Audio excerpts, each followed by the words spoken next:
तो दोस्तों स्वागत है आपका आपके चैनल एनबी एकेडमी पर। मैं आपके लिए लेके आया हूं सारणी के महत्वपूर्ण प्रश्न। सारणी का यह भाग आपका लास्ट भाग है। पूरी सारणी का आपके 3 भागों में है। इससे पहले मैं 2 वीडियो बना चुका हूं, जिसमें से पहले वीडियो में आपका सारणी के महत्वपूर्ण बिंदु यानी कि महत्वपूर्ण गुणधर्म उसको आपको देखना होगा, और उसके बाद मैंने पार्ट 2 में महत्वपूर्ण प्रश्न के शॉर्ट क्वेश्चन बनाए हैं। अब मैं लेके आया हूं आपके लिए सारणी के महत्वपूर्ण प्रश्नों का लॉन्ग भाग, ठीक है, जो आपके पेपर की दृष्टि से बहुत ज़्यादा इंपॉर्टेंट है। बोर्ड एग्जाम में से रिलेटेड कई क्वेश्चंस पूछे जाते हैं, ठीक है। तो टाइम बर्बाद ना करते हुए चलते हैं हम अपने क्वेश्चन पे। पहला उदाहरण आपका, पहला क्वेश्चन है आपका, सिद्ध कीजिए कि ABC, BCA और CAB बराबर 3ABC minus a cube minus b cube minus c cube, ठीक है। तो चलते हैं LHS पार्ट इसका लेते हैं हम लोग। LHS पार्ट ले लिया हमने, ठीक है। अब इसमें आप या तो स्तंभ जोड़ दो या आप पंक्तियां जोड़ सकते हो। तीनों जोड़ सकते हैं ना। तो हमें वैसे पंक्ति अच्छा लगता है, आपको अगर स्तंभ अच्छा लगता हो तो आप स्तंभ भी जोड़ सकते हो, उसके लिए कोई बाउंडेशन नहीं है। तो ठीक है, हमने जोड़ा यहाँ पर R1 change R1 plus R2 plus R3 यानी कि तीनों पंक्तियों को जोड़ दिया। तो जब तीनों को जोड़ोगे तो ये हो जाएगा, तीनों पंक्तियों को इस तरीके से जोड़ा जाता है। पंक्तियों का मतलब पंक्तियों में जोड़ना, तो जो जिसका है पहला वाला पहले से, दूसरे वाले दूसरे से और तीसरे वाले तीसरे से जोड़ेंगे तो आपका आ जाएगा A प्लस बी प्लस सी। इसको में आएगा B प्लस सी, इसमें आएगा B प्लस सी प्लस ए। तो लाइन से लगा लें, प्लस में है इधर उधर करते कोई दिक्कत नहीं, तो हमने अपने क्रम से लगा लिया, ठीक है। यहाँ पर भी A प्लस बी प्लस सी हो गया, और तीनों पूरी पंक्ति में A प्लस बी प्लस सी सभी जगह, इसलिए A प्लस बी प्लस सी को हमने कॉमन ले लिया। तो यहाँ पर बचा 1 1 1, बाकी के सेम, ठीक। अब एक ब्रह्मास्त्र हमने डिटर्मिनेंट के पार्ट 2 में बताया था, जिसने हमारा वीडियो देखा होगा उसको बहुत अच्छे से समझ में आ जाएगा, ठीक है। तो यहाँ पर देखते हैं 1 1 1 है, तो 1 को हमने बताया था वहाँ पर कि 1 को कैसे भी करके आप शून्य बना लो, कैसे भी करके आप शून्य बना लो। तो हम जानते हैं पंक्तियों को घटाने पे तो शून्य हो नहीं जाएगा, स्तंभों को घटाएंगे। C1 माइनस C2 जब आप करोगे तो 1 माइनस 1 0 हो जाएगा, ये B माइनस C हो जाएगा और C माइनस A हो जाएगा। फिर इसको C2 change C2 minus C1 से करेंगे तो 1 माइनस 1 0, C माइनस A और A माइनस B हो जाएगा। देखो जैसे यहाँ पर आया है आपका, ठीक है। ये आपका आगे 0 0 1, ठीक है। आप चलते हैं, इसके बाद 2 जगह 0 हो गया और 1 जगह 1। देखो ये 0 तो ये 1, तो विस्तार करवाने के समय इसीलिए हमने बोला था कि 0 बना ले। जब 2 0 हो तो इसका विस्तार करवाना ही नहीं पड़ता है, क्यों करवाओगे भी तो 0 आएगा, ठीक। इसलिए हम लोगों ने अब विस्तार किसका करवाना, 1 का। तो A प्लस बी को ऐसे ही उतार दिया। अब 1 ले लिया, 1 लिया तो इसके सामने की कोई वैल्यू नहीं ली जा सकती, इसका मल्टीप्लाई इसमें, तो B minus b square minus CA और यहाँ पर माइनस माइनस प्लस का BC। ऐसे ही इधर का मल्टीप्लाई करवाओगे तो ये वैल्यू आ जाएगी, पर इधर का मल्टीप्लाई करने के बाद माइनस का मल्टीप्लाई और करवाना पड़ता है। क्यों? क्योंकि मुख्य विकर्ण के विपरीत गुणा, इसलिए जो वैल्यू आएगी उसमें माइनस का मल्टीप्लाई। जैसे हम यहाँ पर C का C से करवाएंगे तो C स्क्वायर, पर यहाँ पर माइनस C स्क्वायर है, ठीक है। तो अपोजिट गुणा पे एक माइनस और लग जाता है। ये आपका आ गया 2AC, ठीक है। अब यहाँ पर अगले पार्ट में ये आ गया। अब जिसको ये फॉर्मूला याद हो तो वो डायरेक्ट भी लिख सकता, नहीं याद है तो कोई टेंशन की बात नहीं है, आप इसमें मल्टीप्लाई करवा दोगे, ठीक है। तो ये वैल्यू आ गई, हमारा क्या हो गया, RHS हो गया, ठीक। चलते हैं अगले क्वेश्चन पर। अगला क्वेश्चन है, कभी कभी x की वैल्यू भी पूछ देता है, इसलिए मैंने ये क्वेश्चन आपका वीडियो में ऐड किया है। तो इसमें कहा है समीकरण 3x माइनस 8 3x माइनस 8 3, ये क्वेश्चन आपका दे रखा है, को हल करने को कहा। हल करने का मतलब ही है x की वैल्यू निकालना, ठीक है।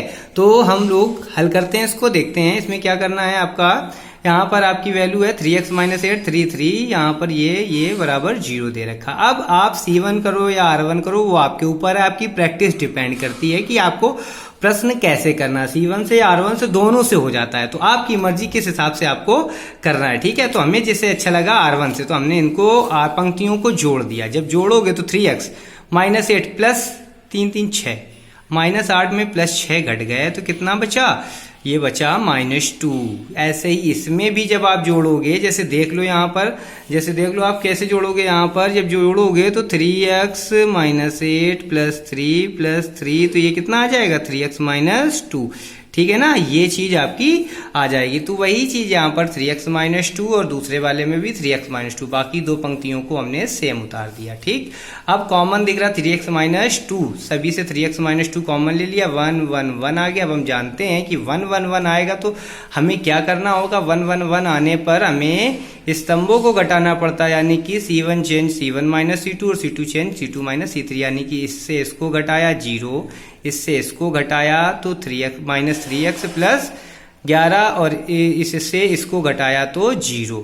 ठीक, फिर इससे इसको घटाया C2 से C1 को C3 को 0, इससे इसको घटाया तो ये 3x - 11 और इससे इसको घटाया तो क्या आ गया 3x + 11। तीसरी लाइन सेम है, क्यों? क्योंकि C1 और C2 ही चेंज किए हैं। अब हम कॉमन देख रहे हैं 3x - 11 पहले से, कह दो -11 कहाँ +11, तो माइनस कॉमन, यही माइनस कॉमन ले लेंगे। यहाँ पर क्या कॉमन ले लेने, माइनस यहाँ से कॉमन ले लेंगे तो 3x - 11 कॉमन आ जाएगा। यहाँ से भी माइनस, यहाँ से भी 3x - 11 कॉमन लेंगे, तो यहाँ जब -3x, यहाँ पर 3x - 11 कॉमन लेंगे तो यहाँ बचेगा 0 -1 0 -1, क्यों? क्योंकि माइनस कॉमन लोगे तभी तो कॉमन, माइनस कॉमन लेंगे। जब माइनस कॉमन लेंगे, देखो -3x + 11 है ना, और जब माइनस आप कॉमन लोगे तो बच जाएगा 3x - 11। ठीक है, तो जब कॉमन लोगे तो इसकी जगह क्या बचेगा -1, तो ये 0 -1 0, यहाँ पर 0 1 -1 और यहाँ पर ऐसे ही उतार दिया जाएगा। तो ये वैल्यू हमारी क्या आ गई 3x - 2 3x - 11 और का होल स्क्वायर। और ये पहली लाइन, जब यहाँ पर देखो आपने कॉमन लिया था तो माइनस छोड़ दिया, तो यहाँ पर 3x - 11 था तो कॉमन चला गया, यहाँ था -3x + 11, तो इसलिए माइनस यहाँ पर भी कॉमन लिया, 1 3 3x - 8 आ गया। ठीक है, और इक्वल में 0।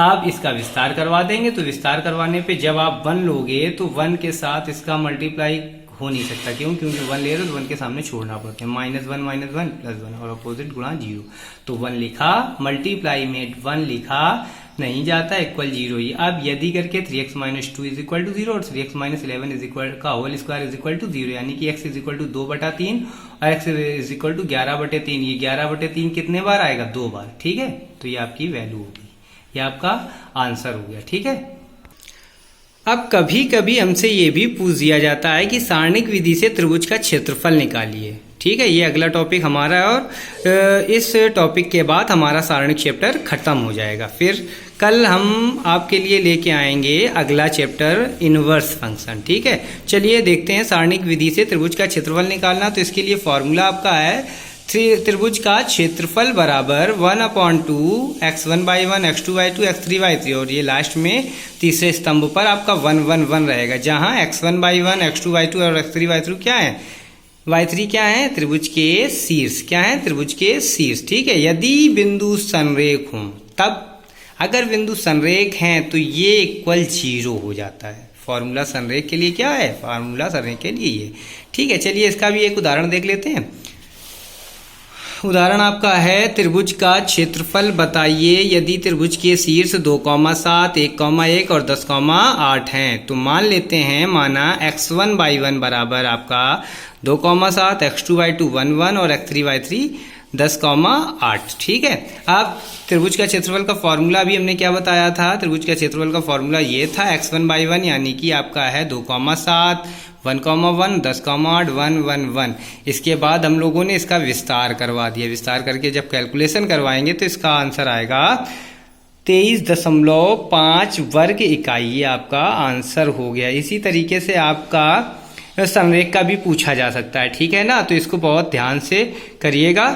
और कल हम आपके लिए लेके आएंगे इनवर्स फंक्शन। तो आपके 2 चैप्टर अब तक खत्म हो चुके हैं, आव्यूह और सारणिक, और ये दोनों ही चैप्टर आपके बोर्ड एग्जाम की दृष्टि से बहुत ही महत्वपूर्ण है। तो इन पर अच्छे से प्रैक्टिस कीजिए, और कोई प्रॉब्लम हो तो आप हमारे नंबर 92 081 50 778, फिर से सुनिए 92 081 50 778 पर संपर्क कर सकते हैं। Thank you.